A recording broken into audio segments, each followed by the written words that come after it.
Hi friends, welcome to Girls Night. Before we dive in, I want to give you just a quick reminder about what this season of the show is about. This fall, we're having one long ongoing conversation week after week, building on itself, where we're asking big questions about our lives. The lives we've built, the lives we've inherited, and the lives we really want going forward. The season is called This Is Not What I Ordered, and it's a season for anyone who's followed all the rules, checked all the boxes, and is still looking around thinking, wait, why doesn't this feel like the life I wanted? We're unpacking where some of these scripts came from, some of the rules we've been following. We're vetting the voices that are shaping us, and we're remodeling what doesn't fit so that you can build a life that actually feels like home. Each week of the season builds on the last, so if you missed them, go ahead and press pause here and go back and listen to the previous 2 episodes first. It'll give you the foundation you need for today's conversation as we keep taking inventory and start remodeling the parts of our lives that just don't fit anymore. So I want to start today with a question. It's a big question, and it's one of those questions that sounds so simple, but it might actually be one of the most important questions we can ask ourselves. You ready? Here it is. Do you like your life? When's the last time you asked yourself that? For so many of us, I think the answer is, never. We don't often stop to take stock. We don't pause to look around and say, do I like the way my life feels? Do I like the way I spend my time? Do I like the people I spend it with? Do I like where this is heading? Instead, we just keep moving. We live the way we're supposed to live. We follow the rules. We check the boxes, school, job, relationship, family, house, whatever comes next. And because we're so busy doing that, we don't often stop to ask, do I even like this? Now, here's a trickier and maybe even more important question. Am I even allowed to like my life? Because here's the truth. A lot of us carry around this quiet belief that liking your life is either too much to ask for or something you absolutely shouldn't ask for. Let's unpack those one at a time. A lot of us have picked up the idea that it's just too much to hope for, that it makes you naive or selfish to want a life you actually like. You've probably heard the messages, life is hard, life's not fair, that's just how it is. And after hearing those enough times, it can feel silly and unrealistic to think it's even possible to create a life you love, let alone that it's something you should spend time trying to achieve. But here's what I want to remind us. It's not selfish or unrealistic to want your life to fit you. It's wise. In fact, it's an act of responsible stewardship. You've been given this one wild and precious life, as Mary Oliver says, and it makes sense to want to build it with intention, not just grit your teeth and endure it. Good things aren't always hard, and hard things aren't always good. Not every difficult and uncomfortable path has a prize at the end of it. There is simply no prize for dedicating your time and energy to building a life you don't actually want to live, and thereby missing out on the life that you actually do want, a life that's actually meant for you. Now, the second belief, and maybe you've thought this, is that if I like my life too much, maybe I'm not spiritual enough. In a lot of faith circles, we get this idea that God doesn't care about our happiness, but only our holiness. And so we equate that to this idea that wanting joy or beauty or delight in our lives is shallow or even sinful. But I just don't see that in Scripture or in the way that God made the world. He created sunsets and laughter and friendships and chocolate chip cookies, the kind of goodness that makes our hearts light up. And that doesn't mean that life will always be easy. We know it won't. We're promised it won't always be easy. But it does mean that joy isn't a mistake. Delight isn't an accident. And refusing good things just for the sake of suffering doesn't make us more holy. It just makes us miserable. So here's a mental picture that helps me wrap my head around this. You ready for this? It's pants. Pants, yeah. So you have to wear pants, right? At least something on your bottom half. That's just life. It's just, the rules of our society. But do you have to wear a specific pair of pants? Like maybe the jeans that you wore in high school, or the itchy pair you bought one time but you actually hate, or pants that make you feel self-conscious all day long? Of course not. You get to pick. You get to choose pants that fit your body as it is today. Pants that let you move around, live your life, and not be distracted by unforgiving denim digging into your stomach. I wore those pants like 2 days ago. Life is like that too. Yes, there are things that we all need, like shelter, food, income, relationships.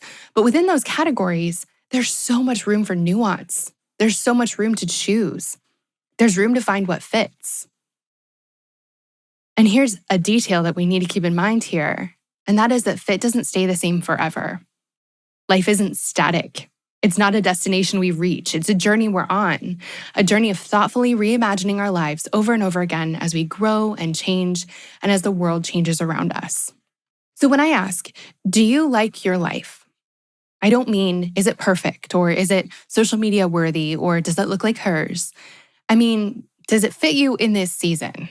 Is it a life you can actually live inside of without constantly tugging at the seams or wishing you were someone else?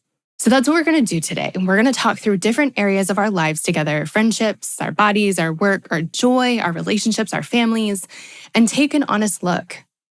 We're going to ask, does this fit me right now? Do I like this? And if I don't, what might need to change? And because I know that life doesn't always hand us easy choices, we'll also talk about what to do when you don't like something and you can't change it. Because that's a reality too. But even in those places, there's usually a corner you can rearrange or a door you can open, something you can shift that makes things just a little bit more livable. So that's where we're headed. And I really believe that this conversation can open a window, let in some light and air, and maybe give you permission to try something new. So let's talk about why this question, do you like your life, matters so much? Because honestly, it might sound like a luxury from where you're sitting today. You might be thinking, Stephanie, I don't have time to sit around reflecting on whether or not I like my life. I'm too busy trying to survive it. And I get that. Especially this week, specifically, I very much get that. I'm solo parenting this week. Carl is on the other side of the ocean right now for work, and both my kids just had their very first bouts of stomach flu. I'm not thriving this week. I'm just barely getting through it, to be honest. But the thing is, if we never stop to ask these questions, we risk walking down a road for years or even decades that was never meant for us in the first place. I learned this in the simplest, silliest way a few months ago. So every Monday, I take my girls to swim class. And because they're still little, have little legs, we have to bring the double stroller for them to carry all their swim gear, their snacks, their change of clothes, the whole circus. It's just a little bit too far for them to walk and for me to carry all that stuff. And inevitably them, when again, their little legs get tired. And when we first started going to swim class, I did what you would probably do, especially if you just moved to a new country. And I opened Google Maps, typed in the destination, and it gave me the most direct route. And so that's the one we took. Once a week, every week, for 6 months, we trudged that route. And I say trudged. The sidewalks on this particular street were crowded. There was major construction, and our double stroller, which is really big and really heavy, got stuck. Every time we would walk, got stuck in like 12 different places along the path. On this path, we had to cross a busy street. It was mostly uphill. And by the time we got there, I was stressed and exhausted and cranky. And to say that I was sweaty is such an understatement. But even so, it never occurred to me to try a different way. I mean, why would it? Google said that this was the direct route. Everyone else was walking down the street. And so I kept pushing, literally, even though it was genuinely pretty miserable. And then one day, there was even more construction on this crazy street. And I thought, okay, maybe I'll just try one street over. And can I tell you, it was a totally different experience. The sidewalk there is wider and smoother. There were fewer people. The path was more direct. It wasn't uphill. There was no construction. I didn't have to cross a busy street. That street had more trees and beautiful buildings on either side. And not only that, but at the end of the route, tucked just around the corner from the swim school, but on the other side, so I hadn't seen it before, was this little collection of shops that I just have never noticed. There was also a bakery with fresh bread and coffee and a churro stand. It was this whole part of the neighborhood that had been there all along, and I just never found it because I kept forcing myself down this harder path. And as I stood there with the girls, I had my churros in one hand, was holding onto the stroller with the other, I thought, why didn't I try this sooner? Why did I make life harder on myself for 6 whole months when a better, easier, more beautiful path was right there? And it just made me wonder, how many other places in my life am I doing that? How many other areas am I just defaulting to the route everyone else takes without stopping to ask if there might be a different way? Friend, that's why this question matters so much. Because so often we're trudging along a path that is crowded and uphill and exhausting when just one street over, there's another way, a way that's smoother and easier and even more delightful.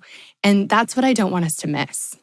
Because if we don't ask this question, if we don't take inventory, we might spend years of our lives following a map that somebody else handed us, never realizing there was another option the whole time.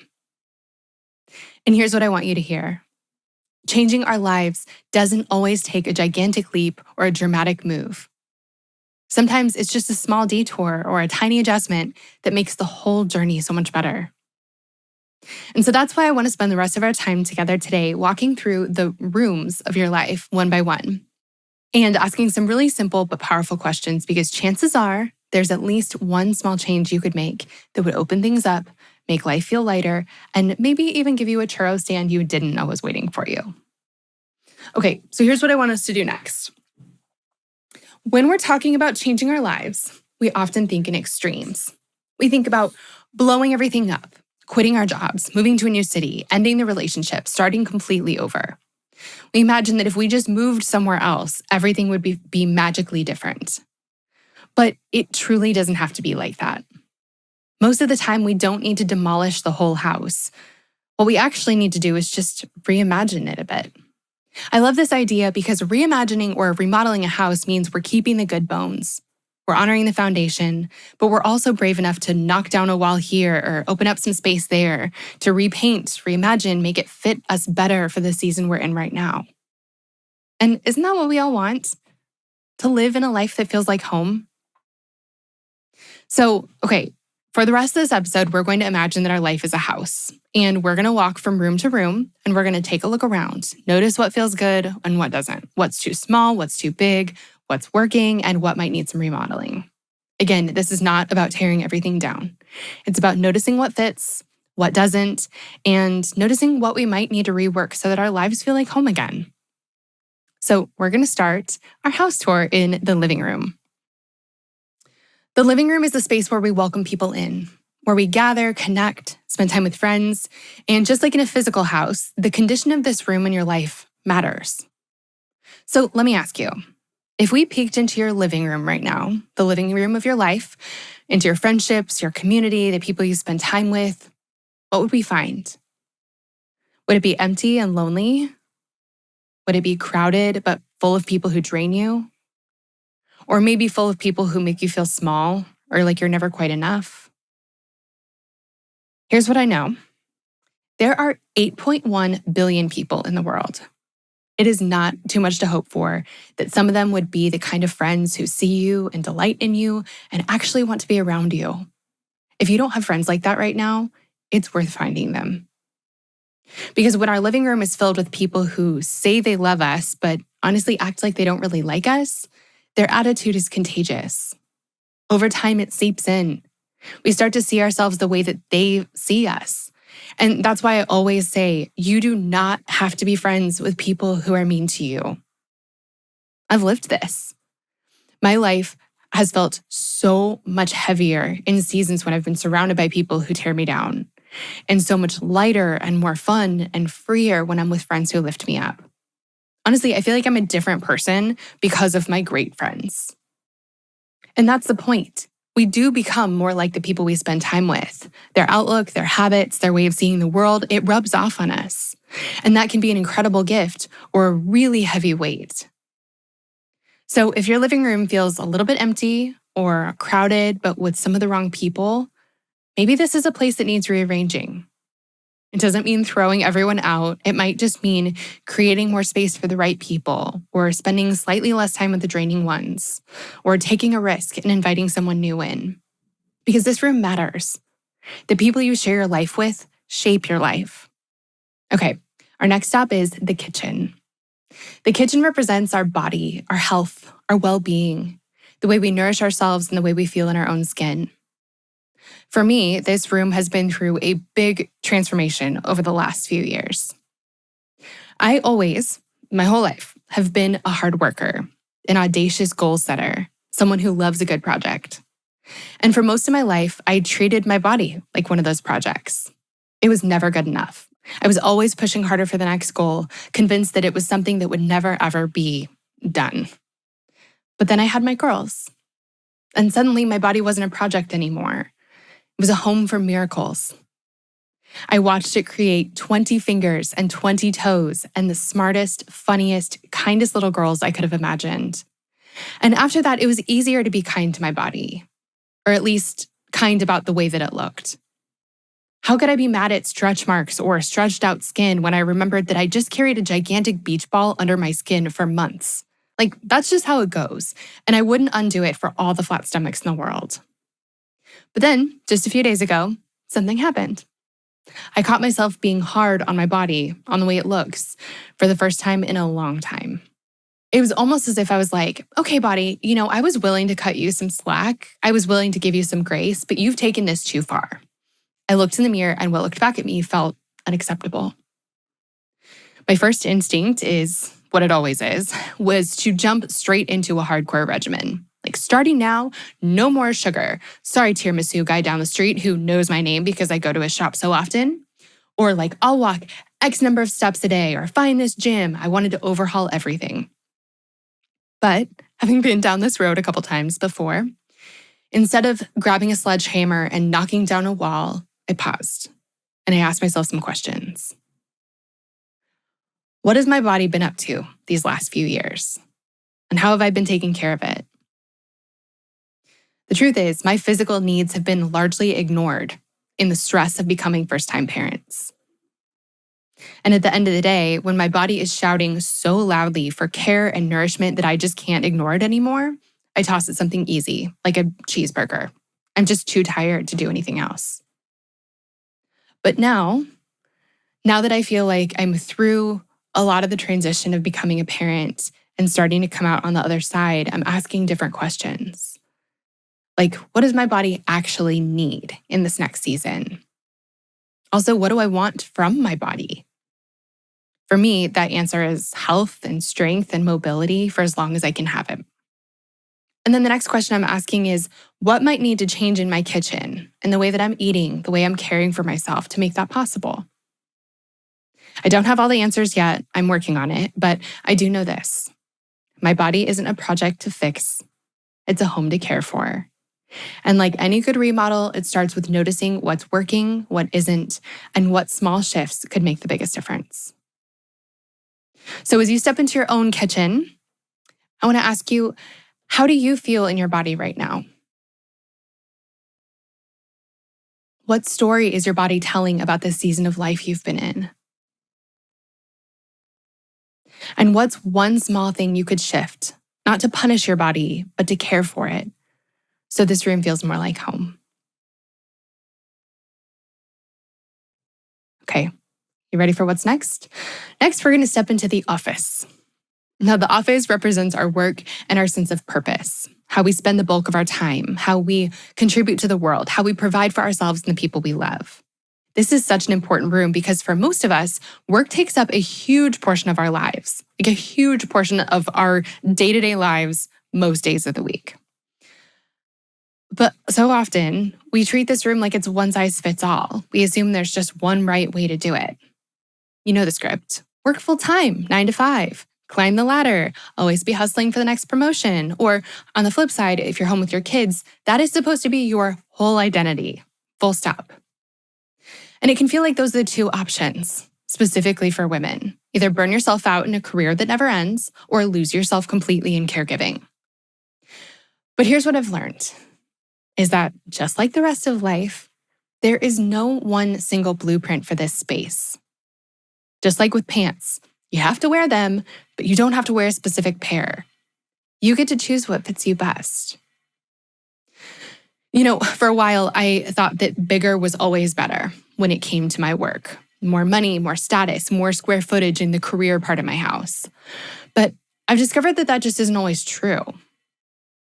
When we lived in a big house back in the States, I thought it was perfect because we would never outgrow it. But what I didn't realize is that the bigger the house, the more expensive it is to maintain. The more we had to pay for, take care of, and stress about. And so eventually, we downsized and downsized again into where we are right now, a much smaller apartment in Spain. And that choice lowered our costs so much that we don't have to sprint quite so much every month just to keep up. That experience taught me something important. Sometimes a smaller space or a simpler career or a less demanding job actually gives you more freedom. Sometimes it's not about building the forever house in your career, but about creating a space that works for this season of your life. So let me ask you, how does your office feel right now? Does it feel cramped? Like you've outgrown it? Does it feel overwhelming? Like you've built something so big you can't keep up with it? Or does it feel like you're sitting at somebody else's desk, doing work that doesn't actually fit you at all? Friend, your work does not have to look like hers or theirs or anybody else's. It doesn't have to measure up to the expectations of your parents or even the expectations that you had for yourself a handful of years ago. What matters is this: does it fit you?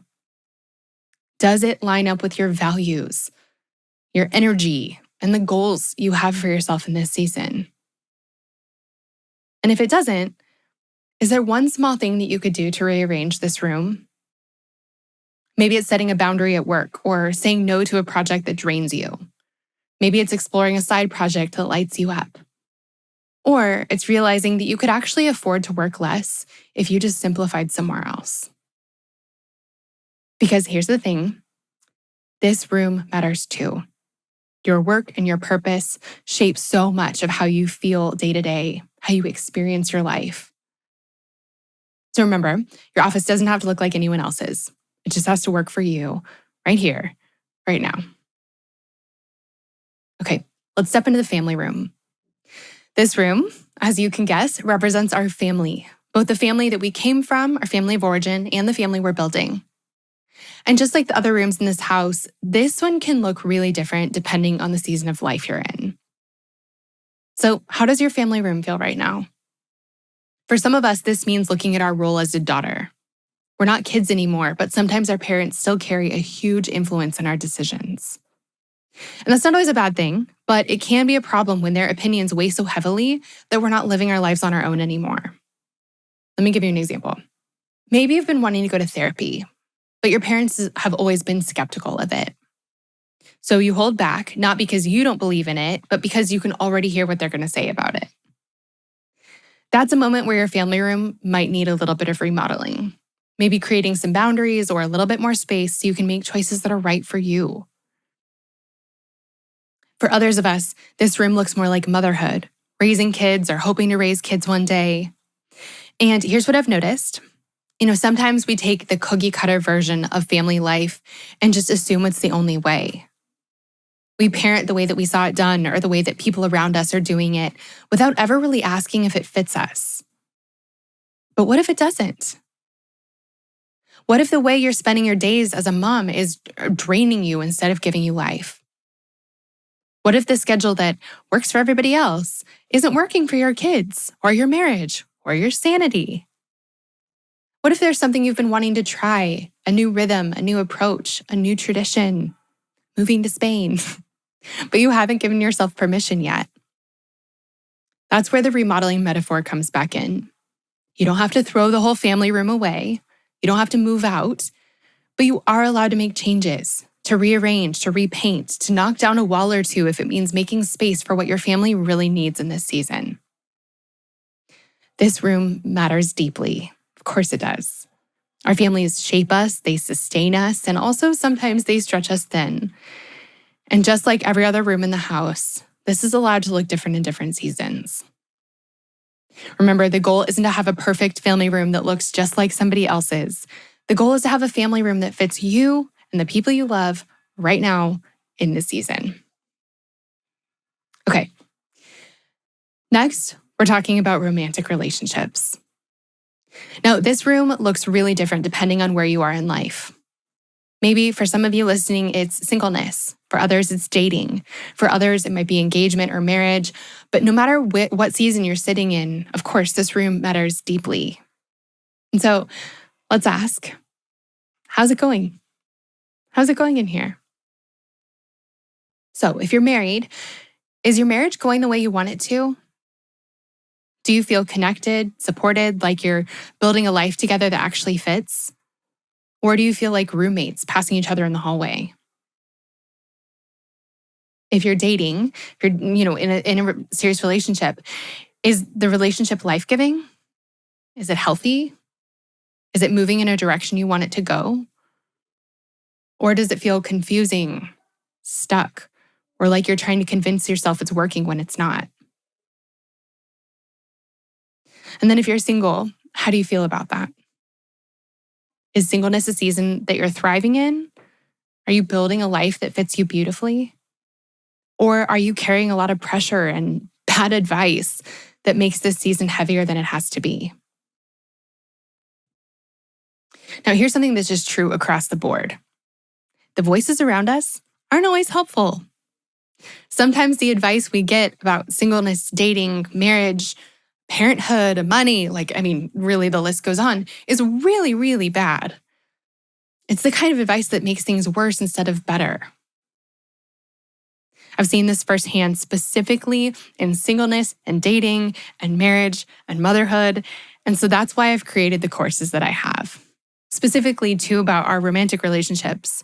And so for those of you who are single, I created Love Your Single Life. It's a course that helps you stop waiting for your life to begin and start building a life you love right now. And for those of you who are newly married, I created Just Married. It's a guide to help you start your marriage off strong and create a foundation for the life you actually want to build together. Both of these resources were born out of my own experiences and out of years of watching the people around me struggle with this room in their house. And so I want you to know you don't have to struggle alone. There are tools and conversations and practical steps that can help you renovate this part of your life. This room matters. Your romantic relationships or your relationship with yourself in singleness shape so much of how your life feels. You deserve for this room to be healthy, supportive, and life-giving. Okay. Next, let's walk into the bedroom. The bedroom is supposed to be a place of rest. It's the room where we exhale, where we recharge, where we find comfort and delight. In our lives, this room represents joy and rest, the things that make us feel alive, the things that restore us, the things that make life not just survivable, but actually enjoyable. So let me ask you, how does your bedroom feel right now? Is it peaceful, cozy, and life-giving? Or is it piled high with, everyone else's laundry or cluttered with responsibilities or not at all a place where you can actually rest? I think a lot of us struggle here because we don't give ourselves permission to prioritize joy or rest. And that's because it feels frivolous, like selfish even. Like the real work of life is in other rooms, the office, the kitchen, the living room, and the bedroom is just extra. But here's what I want to say. Rest isn't extra. Joy isn't frivolous. They're essential. I've seen this play out in my own life a million times. But when we first moved to Spain, the first year that we've been here, that whole year was about fun. Honestly, after the transition into becoming parents and after some really stressful years in our careers, fun had been pretty non-existent in our lives. We were responsible, we had our heads down, we were working hard, we were raising our girls, but there just wasn't a whole lot of laughter or play in our lives. And so this whole last year, our first year in Spain, we caught up. We laughed so much. We played so much.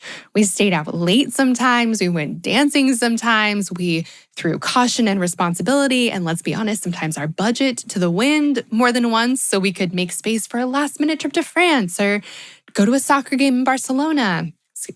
Football. It was joyful and playful and light in a way that I didn't realize I needed so bad until we had it. Now, this year feels a little bit different. At least the first half of it is a little different. Right now, we're prioritizing responsibility in kind of a different way. We're living smaller again. We're tightening our budget. We're making choices that put us in a better financial position in the long run. And that's good too, because that's what fits for this season. But here's what I've realized.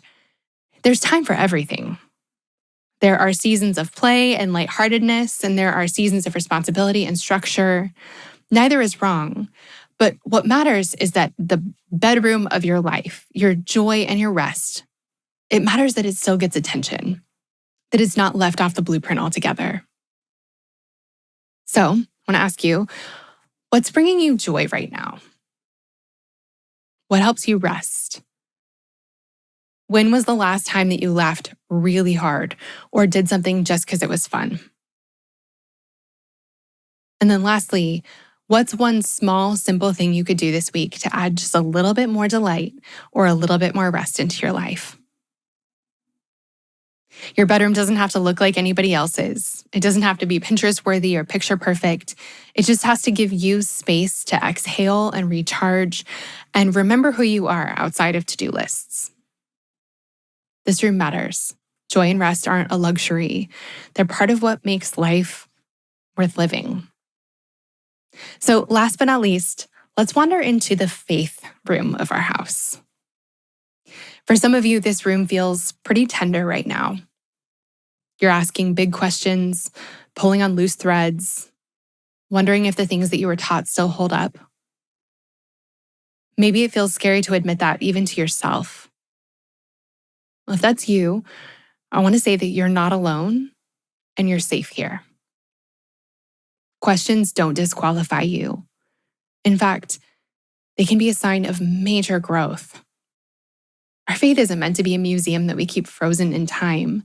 It's a living, breathing relationship that changes and evolves and grows as we do. For others, this room might feel so familiar you haven't looked around it in a while. You've had the same furniture in the same places for years, and you haven't really ever stopped to ask, is this still working? Does this reflect the kind of faith that I want to live outside in the world? Sometimes we inherit practices or beliefs that were once comforting, but now no longer align with the love or justice or compassion we want our lives to reflect. Here's the truth. Your faith doesn't have to stay static. Just like the other rooms in your life, it is okay to rearrange, to paint the walls a new color, to open a window and to let some fresh air in. That doesn't mean tearing down everything that you've ever believed. It just means giving yourself permission to make space for a faith that's alive, that shapes you and serves the people around you in ways that actually reflect your deepest values. So whether you're asking brand new questions or realizing it might be time to start, this room is yours to tend to. And you don't have to do it alone. So now that we've walked through the rooms of the house, I want to pause and talk about something really important. Because sometimes we walk into a room, take a look around, and realize we don't like it. We don't like the way it feels, the way it's set up, the way it's working. But the thing is, sometimes we can't change it. Not right now, and maybe not ever. And that's really hard. It might be a job that you need to keep right now because it provides stability or health insurance. It might be a season of parenting where your kids need you more than ever and you can't just walk away from that responsibility. It might be a relationship that you're committed to, or circumstances or health realities that are outside of your control. So what do we do then? So here's where I think the remodeling metaphor is so helpful. Even if you can't tear down the whole wall, there's almost always something you can shift. You may not be able to leave your job, but maybe you can change the way you spend your evenings or add one thing to your week that fills you back up. You might not be able to change the fact that you're in a hard season of parenting, but maybe you can ask for a little bit more help or create small moments of rest for yourself. You might not be able to change a relationship entirely, but maybe you can shift a boundary or find support outside of it that helps you breathe. Because the truth is that small changes matter. I think sometimes we wait for our circumstances to do all the work, for the job to change, for the kids to get older, for the relationship to magically improve before we allowed ourselves to feel better. But what if we didn't wait? What if we looked for the small, doable shifts that are available to us right now? I'll give you a simple example. Remember that swim class route I told you about earlier? And how for 6 months I trudged along the path that Google Maps gave me. It was crowded, it was uphill, it was exhausting. And then one day I tried just one street over and it made all the difference. Well, that's the same thing we're talking about here. You don't have to overhaul your entire life. Sometimes it's just about asking, is there another route? A detour, a side street, a different way of getting to where I need to go. Even if the big thing can't change, the small things often can, and the small things add up. They can make the room feel lighter, more spacious, and more livable. And so if you're looking around your house right now and seeing a room that you don't like, but can't remodel completely, I just want to encourage you not to give up on it. Look for the corners you can rearrange. Open the windows. Change the lighting. Find the small shifts that can make it feel just a little bit better. Because maybe you may not be able to change everything, but you can always change something. Okay, so now let's pull this all together. I want to give you some questions to sit with. Questions that can help you keep walking through your house, noticing what fits, noticing how you feel about your life, and what might need a little bit of remodeling. All right, the first question is, do you genuinely like your life right now?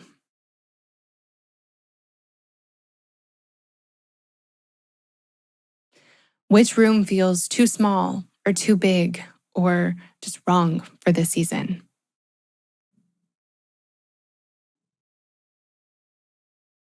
Is it possible there's another route, a detour, a side street, or simply just a different way of getting to where you need to go? If you can't change some big things, what are some small things that you can change? And then last but not least, what's one tiny experiment you could try this week to see if it just makes life feel a little bit lighter? You don't have to answer all the questions and you don't have to answer them all at the same time either. Just sit with them and notice what they stir up in you. Friend, you are allowed to like your life. It's not selfish. It's not naive. It's not too much to ask for. It's possible, and it's worth the work of remodeling. Remember, fit changes with the seasons. The house that might have felt right a few years ago may be too small now, or may feel too big. That doesn't mean that you've done anything wrong. It just means that you've grown. So don't be afraid to knock down a wall or repaint or rearrange or open the windows. Don't be afraid to ask, what would make this room feel more like home? What would make my life feel more like home? You don't need to tear everything down to the studs. You don't need to move out and start from scratch. Small changes matter. One tiny shift can open up things in a way that you've never expected. So this week, that's what I want you to do. Take a walk through your house, through your life, the different parts of your life. Notice what feels good, what doesn't, what might need some remodeling. And then try one small change, just one. See how it feels. Because you don't have to settle for a life that doesn't fit. You're allowed to like your life, and you're capable of building one that truly feels like home. Friend, thanks so much for joining me at Girls Night. I'll see you back here for a continuation of our conversation next week.